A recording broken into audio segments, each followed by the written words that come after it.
Good afternoon and welcome to the sixth module for the CCI Clearance Preparedness Program. This is our last module of the 2026 cohort. Thank you all for attending the sessions. We hope you enjoyed and learned a lot and are ready for the clearance process. After today, if you have attended all six modules, you will receive a digital badge at the conclusion of the series. These badges will be personalized and sent directly to you via email. We encourage you to share your badge on LinkedIn if you can. This participation can also be added to your resume. You will either receive a notification that you are receiving a digital badge or a notification thanking you for being a part of this cohort. Badges will be sent out in the next week or so. As a note, we run the clearance prep program every spring. As always, please don't hesitate to contact me if you have any questions regarding attendance or module logistics. Be a little patient with me and maybe the next couple days. I promise that I will either get back to you with your questions, or reach out to you letting you know that you are receiving a badge. I will turn this over to Dr. Eric Berger for the last time. Until next year. Until next year, that's right. And again, thank you all for sitting through these six sessions. Hopefully, they've had some useful information. And in fact, today's discussion, even if you don't get a clearance, hopefully it'll be useful for you to protect yourselves and to protect your own personal cyber life. So today we're going to talk about the regulations, policies, and procedures relating to social media and your clearance. Going to talk about some best practices, and then we're going to talk a little bit about what to watch out for. As always, I like to have the overview. Pretty much, we've talked about hopefully pretty much everything you need to know about the clearance process, even going through the SF-86. Again, that very long questionnaire about your life history.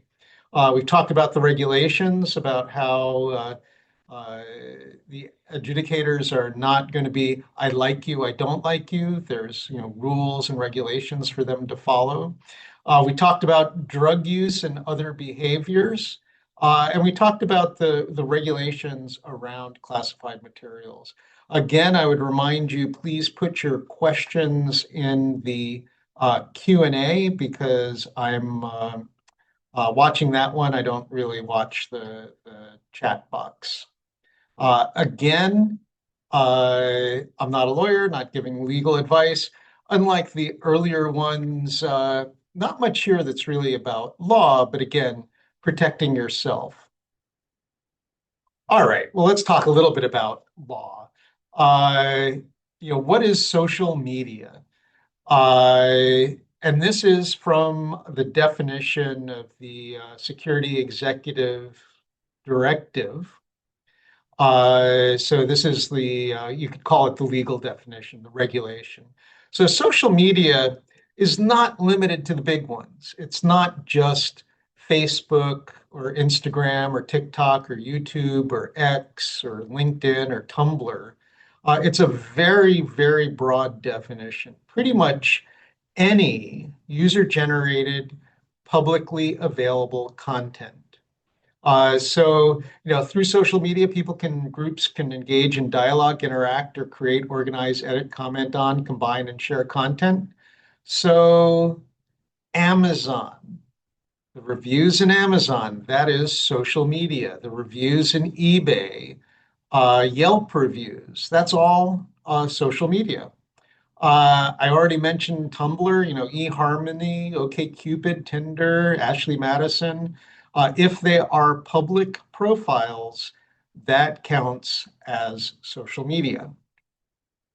So as social media has grown in use, it's kind of needed some regulation because there were some bad things happening, and not just bad things by individuals looking for clearances, but some probably bad behaviors on the government part, or if not malicious, probably not the best privacy preserving policies. So Security Executive Agent Directive number 5 is all about social media information. And again, like I say, answer the question and only the question on the SF-86. It's always important to read all the words. So notice it says publicly available social media information. We're not talking about closed user groups, Telegram chats, unless they're public Telegram chats. Uh, this is about publicly available ones and the use for security background investigations. So there were two drivers for the need for this directive. Uh, the first thing is, uh, the question, if something is publicly available, why would you not use it? And the answer is there's no reason at all. If you've got stuff publicly posted, do not be surprised if it is used as part of your adjudication process. So if you like looking at this picture, if you talk about your love of birds and nature in public, do not be surprised if the government will learn that you love birds and nature. Again, basically, for a lot of these applications, there's no expectation of privacy. So if there's no expectation of privacy, you should not be surprised if the government looks as well. So if someone posts, I want to take down the US government and I will do it by getting a clearance and access to nuclear materials and kill thousands of people, we probably want to take that into account as the government adjudicates whether this person is eligible for a clearance. Now we'll get to sort of the second thing, though. I should have probably put up a poll. If anyone notices anything unusual about this picture. Uh, so let's take a look here. Um, so you'll notice that, he has two hands. In fact, his arm is embedded in the rock. So if you're taking an AI class, you probably know immediately why this is going on. Uh, we're actually getting a bit better at things like this, but this image does give me the opportunity to cover an important concept with regards to social media. What people can see freely, like the man, the bird, the rock, is fair game for the investigators. What is hidden in the rock is not available to the investigator. So let's look at that a bit closer. So are there limits to the investigation? So, basically, is the government allowed to look inside the rock? And the short answer is no. So you will not be asked to provide passwords. You will not be asked to log into a private account and then let the adjudicator or the investigator, look at it. Uh, the government can't take any action that would disclose non-publicly available social media information. Uh, in the early days, agencies kind of gamed the system. Uh, they would say, all right, we're not going to ask for your password, but you have to friend us. In order for you to get a job here, we need to be your friend. Which, if you're familiar with a number of the social media platforms, you can limit things to only friends. Or they might ask you to do other things to bypass privacy controls. So what I would offer is twofold. If this happens to you, go to your facility security officer and let them know because of two things. Thing number one, the investigator might be trying to test you. Are you willing to, break the rules? The idea is we're looking for people who are not rule breakers, unless, of course, that's part of the job you're going for. But even then, they shouldn't be asking for your personal stuff. So thing number one is, let your FSO know so that, if the investigators are literally breaking the law, they can be dealt with. But the second is, maybe this is one of those very, very rare situations where the FSO might, have a reason for it. Now, again, what is the trigger? When do the government start looking? Well, on the one hand, you would expect the government's continuously trolling the internet looking for threats. But when will they look at your profile? That's when you submit your SF-86. Uh, Now, when you submit your FS-86, SF-86, at the end, you're signing off basically saying, yep, the government can investigate me now. So that is your consent. Your application is your consent for the government to look. And do not forget, we've talked a lot about continuous verification. If you get your clearance and then post, I want to blow up the Capitol, don't be surprised if that gets looked at and something happens. So now a question, and this relates also, we were talking earlier about adverse information that comes up during your background investigation.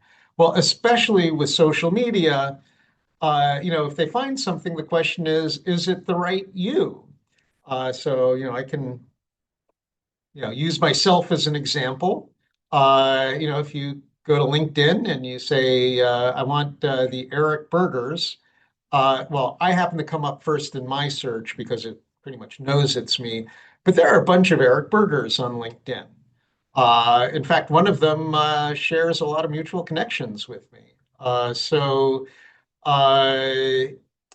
the government needs to be sure that it's you. But especially in this age of AI, uh, we do have to be careful. So this is my X profile. And actually, interesting thing here, uh, you'll notice. Well, actually, let me zoom in a little bit. Uh, so on the left, my profile, uh, you'll actually notice that my profile is not verified. You see the profile picture there.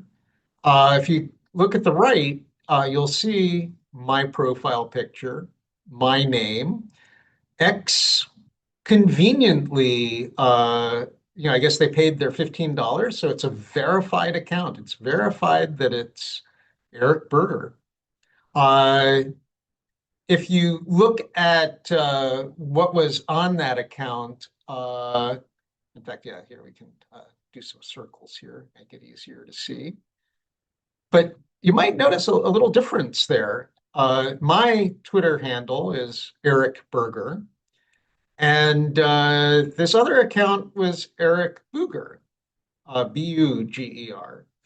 Up until about January, pretty much anything I posted got cloned and put on this other account. Um, they changed the username a few times, so I actually don't know what they opened it under. But in January 2026, that's when they took my name, got it verified, and then started posting cryptocurrency scams. Given that a lot of my research is around blockchain and cryptocurrency, on the one hand, that could have been devastating to people who want, wow, Eric likes this. It must be good. Unfortunately for the scammers, luckily for me, a bunch of my friends were like, that doesn't sound like the Dr. Berger we know. And they alerted me to this account. Now, something uh, uh, to consider here. Uh, This actually did end up, they sent it off to the FBI, not because, hey, someone's impersonating me, but notice this account was created in 2015. So this is someone who had the long view, someone who's willing to wait over 10 years to start the scam. Or could have been, this one seemed to be a scam. Could have also been a counterintelligence opportunity that someone is, lying in wait and then pounces. And, someone would look and say, oh, this must be Dr. Berger because, wow, date joined 2015. It's been around for 10 years. Now, of course, I knew one of the early people at Twitter. So my account actually started in 2008. But be very careful of when someone reaches out to you on social media, is it really them? So, what if the investigators think they found something? So, one part of seed five is something found in social media cannot be the sole reason to deny a clearance. So if there is a picture of you in what looks like it might be a compromising situation, that alone would not be the grounds to deny the clearance. But if not only were you partying and blindingly drunk, but they find out that you're doing that all the time, that would be the reason to deny the clearance. So basically, social media isn't necessarily the reason to deny a clearance, but it could point to undeclared activities or compromising situations. So let's look at, who are the people who use social media? Well, on Facebook, you have friends and relatives and classmates and thieves, stalkers, fishers, foreign intelligence agencies. X, you got followers on X and thieves, stalkers, fishers, and foreign intelligence agencies.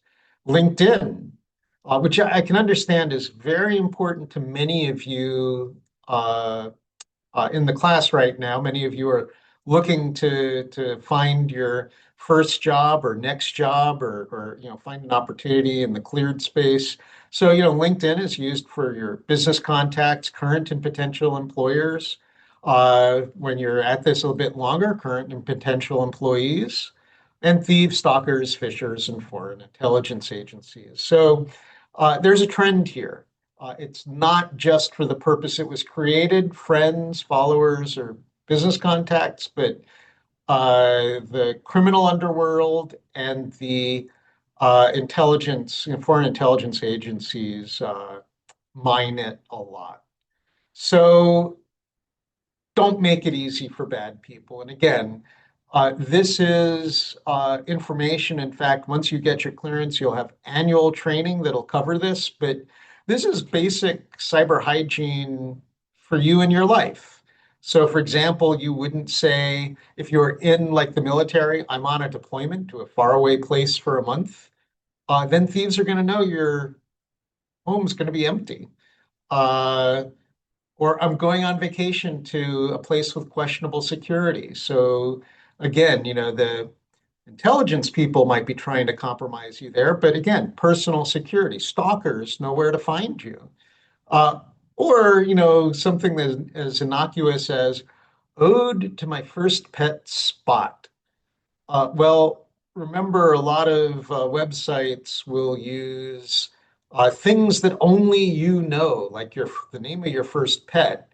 And so when you publish the name of your first pet, fishers now know the answer to what is your first pet. Me, I do use those security questions. I use a password manager to generate the answers. You're not going to get very far, even if you do figure out what the name of my first pet was. So let's look at some other things. And now, again, this is kind of less about the clearance, but more about you getting a job. Uh, yeah, this could be, like one of those really cool social media posts. It's a really cool picture. It looks like the fireworks are coming out of your hand. But, let's face it, will a picture of you looking totally smashed help or hurt the investigators in their determination of your good moral character and trustworthiness, your fitness to have a clearance? And really, for that matter, will it help or hurt you get any job? So this is an image that I generated with Firefly, uh, but I didn't use this for the class, but I did have a master's student who was holding a shot glass high. He had a tux on, the bow tie was undone. He's dancing on a table. Uh, and you could tell that he wasn't a professional dancer. He was pretty wasted. This was his LinkedIn profile picture. So now think about it. Does that picture convey a trustworthy, level-headed individual. So yes, he took the photo down, put up a more professional picture, and he did get a job, although I will say he did not get a job in the government sector. So some things that you are likely not allowed to post, something like I hold a top secret SITK clearance from the Secretimus agency because I'm working on the FUBAR project. Uh, More especially if the existence of that FUBAR project is itself top secret. By the way, I'm hoping I am making up Secretimus. I don't know of any Secretimus agency. Uh, there is quite possibly a FUBAR project. I have no idea. It's FUBAR spelled Fubar is a DoD technical term. FUBAR spelled this way is an MIT technical term. Go look it up. Not safe for prime time, but good to have in your back pocket. So again, and a lot of it is about like who you have your clearance from and what you're working on. You will see like on LinkedIn, people say, I have a TSSCI clearance. That's a fact. You should never see what agency, what they're working on, all that. And so you also need to remember that all publications are subject to DoD or agency review. And this includes your curriculum vitae or resume, and it includes what you put up in like a social media CV or resume. So, kind of don't forget that part. So let's look what happens when you don't follow these guidelines. And I'm going to use some older ones because A, they're publicly available, and B, uh, uh, well, they're just well documented and it's well past their uh, confidential date. This is operational security in Ukraine. So if you did not know it before, another personal security tip. When you take a picture on your phone, the default is for uh, the GPS location for your convenience to be added to the metadata of the picture so you know where you were. And you can have Apple Photos or Google Photos or whatever app you use can collect, show me all the pictures I've taken in Venice or uh, uh, show me where I went on my European vacation. It's helpful. It's for your benefit. But uh, when you post on social media, uh, that metadata quite often goes with that photo. So in this example, Ukrainians would send pictures of attractive women on Facebook and the Russian like VK, things like that.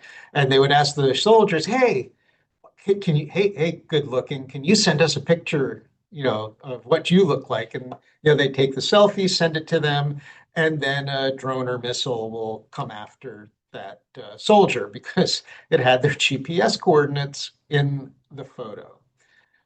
So very, very effective in the early days of the war. So what's a takeaway from that?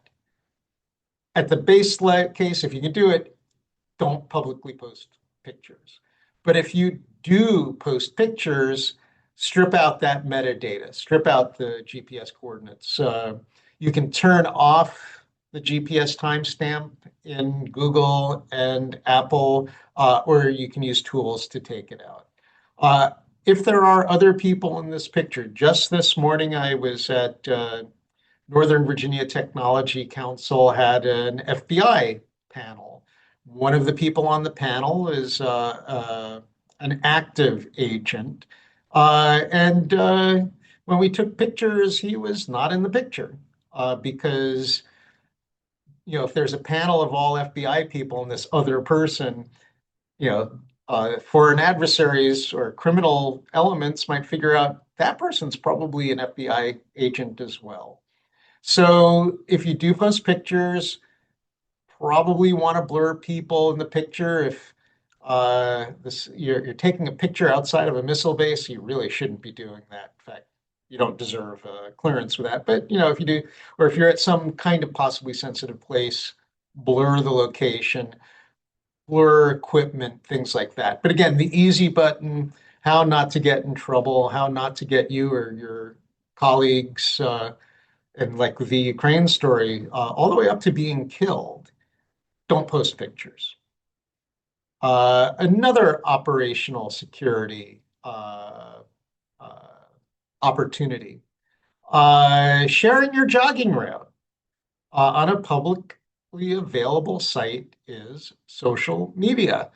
There's an app called Strava, and again, had really good uses. People tend to work out more when they're sharing, their workouts, and it encourages other people. It encourages themselves. Hey, I haven't posted today, and I'm promised myself I'd run every day, and so there's a social media site.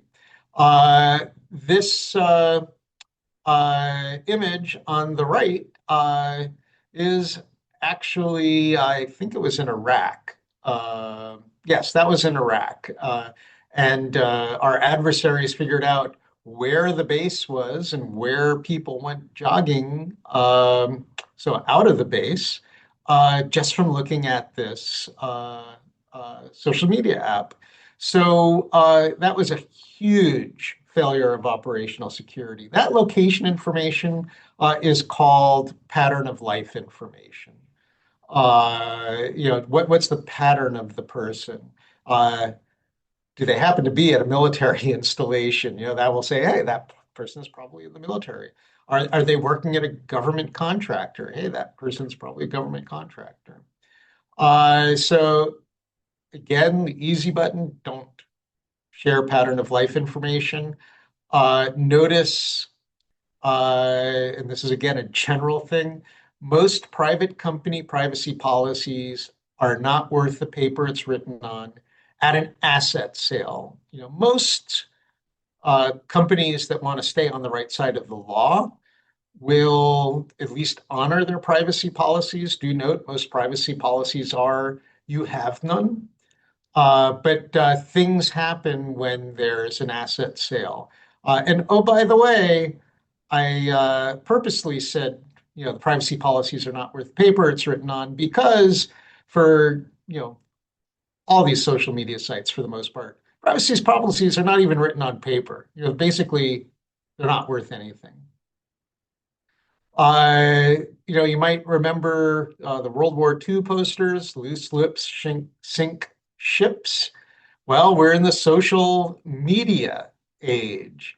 This is a bit more recent, comes from last year, where someone kind of whined about their boring Tinder date, uh, how he wanted to hear all about his work at the EPA, and so he vented. Well, he's venting. Now, this is not a classified security example because, in fact, he didn't reveal any secrets or top secret information. But the fact is, he was talking about his job to someone who wasn't who he thought he was talking to. He thought he was out on a boring date, and he was actually in an entrapment scheme. Uh, Now, did I mention terrorists? Again, we're talking about personal security, talking about the safety and security of the United States. Uh, Back in the 90s, uh, the UK did a raid in Manchester, England, and found basically the Al Qaeda handbook for how to conduct intelligence activities. And basically, it said, hey, find out where these people work. When do they uh, leave their home? When do they come back home? What about, and of course, be Al Qaeda wives and children, but it can be husbands and children. Where do they visit? And something that Al Qaeda claimed was that 80% of their intelligence was from open sources. Now, I will say this is not new to social media uh, because John Foster Dulles, and yes, if you're in Northern Virginia, that's the person Dulles Airport is named for. Uh, he bemoaned during the Cold War that he had to pay a king's ransom to get information about the Soviet Union, whereas the KGB could just buy a copy of the New York Times to find out what's going on in the US. So this is not new, but it's just made so much easier for both us, as we're doing, the United States is doing clearance investigations, but also for our adversaries who are trying to find wedges, trying to um, get information on people. So if you have to do social media, the thing number one is make your profile private. And again, this is understandably counter to the purpose of LinkedIn and Twitter, but really consider if you're going to go on LinkedIn and Twitter. I've been in industry and academia. My profile is on LinkedIn and Twitter. Again, the gentleman today from the FBI, the people who were publicly there have LinkedIn profiles. Hey, I work at the FBI. I do outreach. I want to talk to companies. Here's how to talk to me. The guy who's in operations, no LinkedIn profile. Uh, Also, again, be very careful if you do post, be very careful of what you post. Location information, pattern of life information, where you're going, who you see, who your friends are, loved ones, that you're in a relationship or whatever. Be very careful about it. So now let's look in the era of generative AI, and let me just see.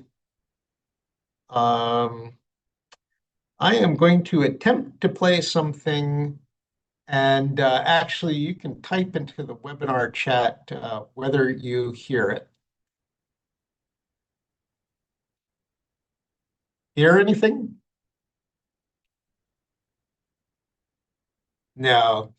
Okay. I'm going to try this one more way, and then, yeah, I'm going to try this one more time because you missed the generative AI part if uh,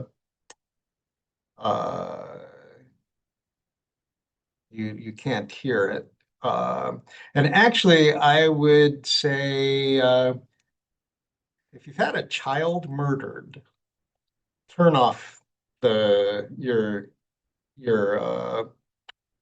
your audio on this one because it will be so like the trigger warning thing. It could be triggering. So let's just see if this works, and if it doesn't, we'll just do the transcript. Oh, that's not going to do anything. Let's just do one last thing. Turn that off. Sorry for the technical opportunity here.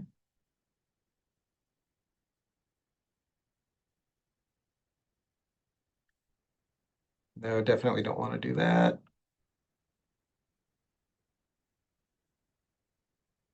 Okay, one last attempt here.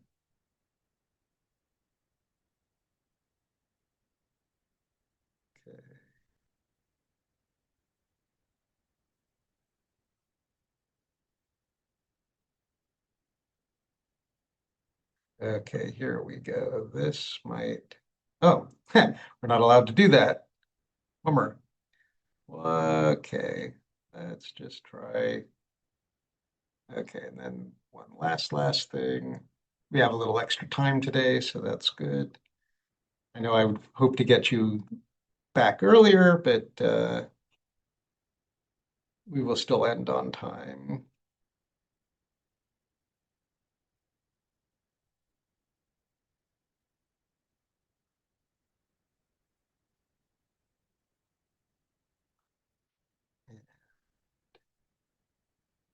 very loud. Okay, let's try now.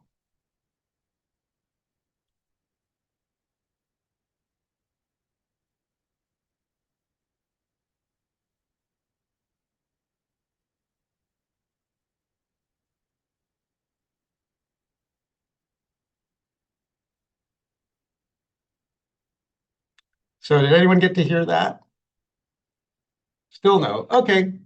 Uh, we'll just go to the transcript. Um, this was a very realistic sound of a boy. Oh, no, yeah, no, I am. You are hearing me now, yes? Can you hear me now? Yes. Okay, great. You know, it sounded very much like a 9-year-old. The thing is that uh, synthesized voice was done with just 30 seconds, a clip of 30 seconds from the child. Uh, so you can imagine, somebody calling you up and saying, hey, it's Dr. Berger. There's enough of my, way more than 30 seconds of my voice out there. And I heard you got a great job. Can you tell me all about it? Probably wouldn't be me because I know not to ask. So if you have audio and nowadays even video on social media, you can be cloned. So it's obviously too late for me, but if you have a social media presence, seriously ask yourself if the costs of doing a lot of posting outweigh the benefits. And again, that's a decision for you to make and what career you choose to do. The other thing I would offer, and especially as we have these, like creepy uh, 9-year-olds being resurrected, who is your friend? So these are all actual friend requests that I got. It'd be, and there's kind of a typical script. Hi, I'm Emma. I live in California. I keep an open mind to things, and I like to meet friends. I always, very attractive women. Boy, I didn't know I could attract those women. By the way, when that didn't work, I started getting guys. Because again, uh, they're looking for wedges. Now, I'm also of an age that this might not have been an intelligence operation. It could have just been a honeypot. Either way, in fact, in my case, all of these got reported to the FBI because I don't know if it's an intelligence operation or uh, a scam. Uh, Good news is it's the FBI. They deal with scams as well. Um, or, just simply a penetration test. You are obligated to report when someone approaches you that you think is trying to get information out of you. So if I have, this attractive young woman who actually did say she was from Shenzhen, saying, "Hey, you want to get together?" Uh, it could even be, counterintelligence trying to see if you would report. So always report when you get these suspicious invitations. Be very careful who you link with. Some of you have asked to link. I have linked with one of you because you were at the CCI summit. So, and again, this is more than just a counterintelligence thing. This is a good life thing. So I only connect with people that I've met in the physical world. So for example, if I get an invitation, uh, and they're like a second degree person, if you think of LinkedIn, uh, if they're a friend of a friend, I'll ask the friend, hey, do you know this person? I have to say, 90% of the time, my friend will say, who? Because a lot of people just connect with whoever asks to connect with them. And the thing is, Uh, if you are a legitimate person, and a lot of you are, like out looking for jobs, wouldn't it be great to get introductions by me? So, I'd be happy to link with people if, as long as we meet. Uh, but when I ask a friend and they say who, I'm like, oh yeah, this person isn't real. And I basically used to be able to report it to LinkedIn. Now on LinkedIn, you just say, I don't know this person. By the way, if you get too many, I don't know this person, you lose your ability to connect with people. So, do be very judicious about it. Uh, so, there's a side benefit of having this policy, which is like, for example, the person I met at the CCI summit. If someone says, "Do you know this person?" I can be, "Oh yeah, they're graduating right now. They've got some really interesting work. They did some research in cyber. In fact, they've got a clue." So it's really to your benefit, not just to willy-nilly ask to connect with people, but to actually connect before you connect on social media. I do confirm requests out of band for people that I do know. I get an invitation from a friend of mine. I will reach out. I know their email. I'll say, "Hey, did you send that LinkedIn invitation?" Uh, I gave you my personal example where I was cloned in X. Uh, I have detected one was a very sloppy impersonation. It was pretty obvious that it was an impersonation, but I checked. But there was another one that was very sophisticated, kind of similar to the clone of my X account. So, be aware, impersonation is a thing. Uh, we, do post the slides.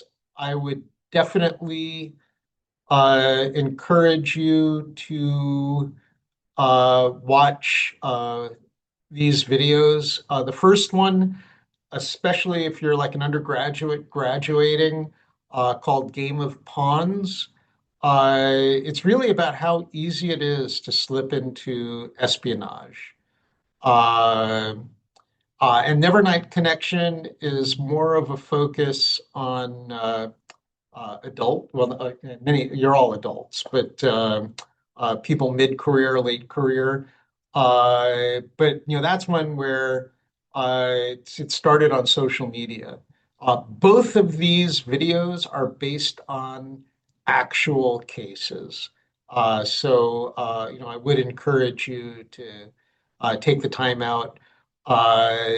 Game of Pawns is probably about 12 minutes long. Nevernight Connections probably about 14 minutes long. It's really worth because you might be saying, "Oh, there's no way I'm not going to get sucked into an intelligence operation," especially the Nevernight Connection. You realize just how easy it is to slip in, and with the Game of Pawns, how easy it is to get into a compromised situation that in that case, they couldn't get out of. Both of the people are serving time in federal penitentiary. So, summary of social media. Uh, the best one is don't use it. That's the easy button. Don't go there. But if you do go there, be very careful and be aware of who is there. With my Commonwealth Cyber Initiative, personal security, personal privacy hat on, be aware that there are thieves, stalkers, and phishers, people who are fishing for information, typically to conduct scams. But also be aware that foreign intelligence agencies also use social media. Um, and so be very, very careful of what you post. Again, the easy button, don't use social media. So I usually have the slide saying what's next, but you have successfully completed, come to the end of the clearance preparedness program. Uh, I don't see any open questions. Are there any? Usually this This particular one gets a bunch of questions, but maybe because it's gotten a bunch of questions in the past, I've answered them already. Any questions from anyone? Leave it open for a few moments.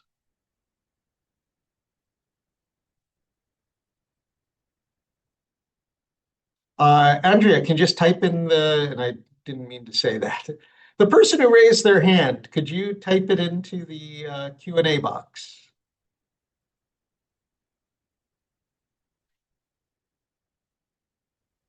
Let's see. Yeah, if you have a question, put it in the Q&A box. There we go. There's someone. Ro, this is a great question. How are investigators dealing with the rise of deep fakes, and how can we help deter deep fakes practically? So, life is rough because they are getting uh, inundated with deep fakes. And again, this is more than just intelligence operations. The organized crime are using deep fakes. And, uh, again,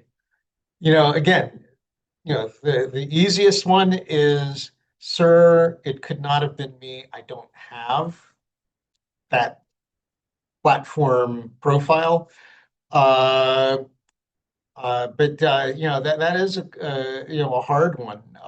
Deterring is don't give the material for deep fakes to be generated. Uh, and then, oh yes, thank you for the question here. So, if a profile is private, is it open for scrutiny? And so I've got the legal answer, but again, I'm not a lawyer, and then the practical answer. The legal answer is no. Uh, there was bad behavior before 2016, or I'm sorry, there was uh, misinformed behavior on the part of agencies of the US government, where they would require you to hand over your social media password, where uh, your uh, you're required to friend them. So again, if someone asks you for that, report it. Now, I will say that's for US citizens applying for clearances. It is my understanding, and again, I'm not a lawyer, and this policy goes back and forth quite a lot. If you are in the process of getting a visa, you may be asked to hand over your password, and you don't have the same protections that a US citizen has. So that's the legal answer. Now here's a more practical example, and that is all of these platforms are private companies. So they are governed by laws, but our privacy laws in the United States, we presume, and we have a culture of protecting citizens from the government. It comes from the American Revolution. Um, we also have a culture of contract law. And when you sign up for many of these platforms, if you actually read the privacy policy, many of them basically the bottom line is you have no privacy. So, think twice about what you're going to put into your social media profile. Also, be aware that even though you can't be compelled to uh, uh, share your social media. If you are subject of a criminal investigation, the law enforcement agency can always get a subpoena to get your information on the social media site. So again, think carefully about what you might want to uh, put into your social media profile. So, uh, what about online gaming communities? Discord. Although Discord, you can say, well, yeah, that's social media. But what about the chat window in World of Warcraft?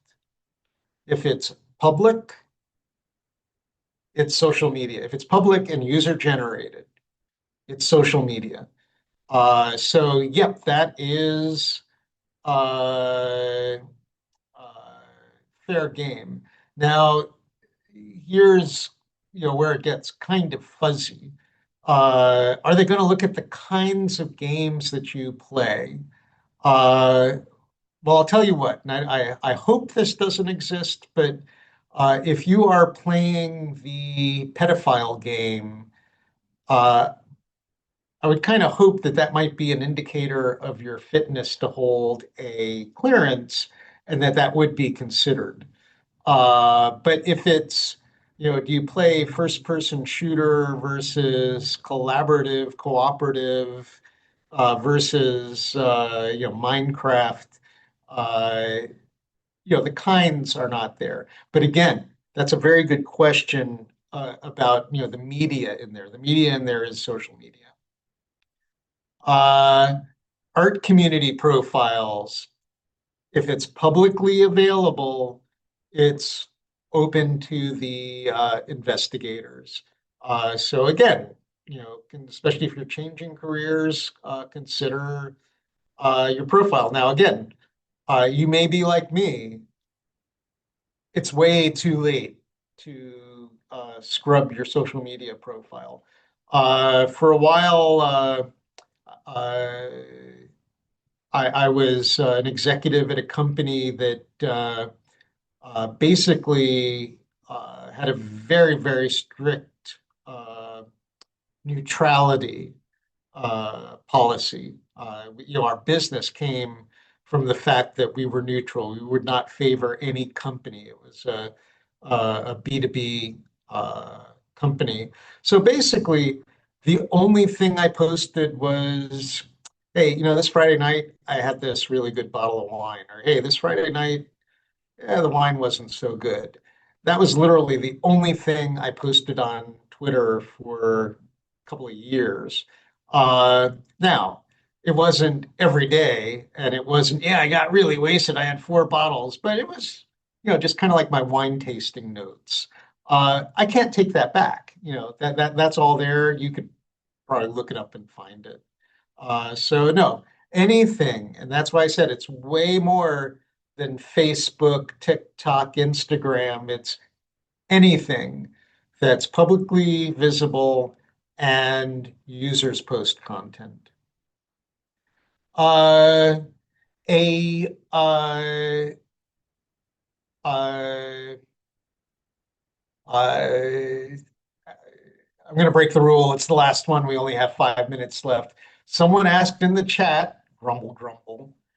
Uh, since uh, Seed 5 says what you've posted in social media can't be the sole basis of a denial. What if you had a post that supported terrorism, and that's like the only thing negative that pops up? Wow, if that's the only place it popped up, that means they can't deny you, right? Because, the only place they found it was on the social media post. Uh, it is not, and, if you're a golf player, it's not an automatic mulligan. It's not an automatic, oh, that's the only place we saw it, so therefore we're not going to use it against you. You had better bet a couple of things. One is, I think it's question 23 or 24. Have you ever supported the violent overthrow of the United States government or terrorist organizations? If you answered no on that, and you've got a post supporting terrorism, you've just committed a felony. You've sworn that you never supported terrorism, and here's this post saying you did. So no, that social media post was not the sole reason you were denied. It's because you lied on your SF-86. Uh, so uh, that's a thing to be aware of. Yeah, the person who asked that question, grumble, grumble, you're still in the chat. But they said, yeah, I figured that would be the case, that it would roll into other policies, and absolutely it does. You can bet that if you've got a post out there supporting terrorism or the violent overthrow of the U.S. government, uh, that you're going to get a very close look. Now, another very good question is what supports terrorism? In the 1980s, the phrase one person's terrorist is another person's freedom fighter. That's going to be facts and circumstances. Uh, I'm not going to give examples here, A, because we're short on time, and B, next year the examples might flip. So that's just a thing to be aware of. If you're not sure when answering that question on the SF86, ask your FSO. They'll tell you. Because if the answer is hell no, good to know up front, or yeah, that's a corner case, put it down, maybe have something in the comment section like, yeah, I kind of don't like the idea of killing kids. But that was my only statement of support. I actually don't believe in the genocide of a race, which is what that group does. But they're also trying to protect kids. Explain it. Or they might say, yeah, no, those freedom fighters, go for it. And then the very last question, as we're getting up to the expiration time of today's session, do clearances have an expiration? Very nuanced question. Depending on the level of clearance, and we did talk about this in the clearance level session, so go back and look. You will get reevaluated at 5, 10, or 15 years. Don't forget continuous vetting. You're always being reevaluated. A clearance expires the moment you don't need it. Remember, to get a clearance, you need a job that requires a clearance.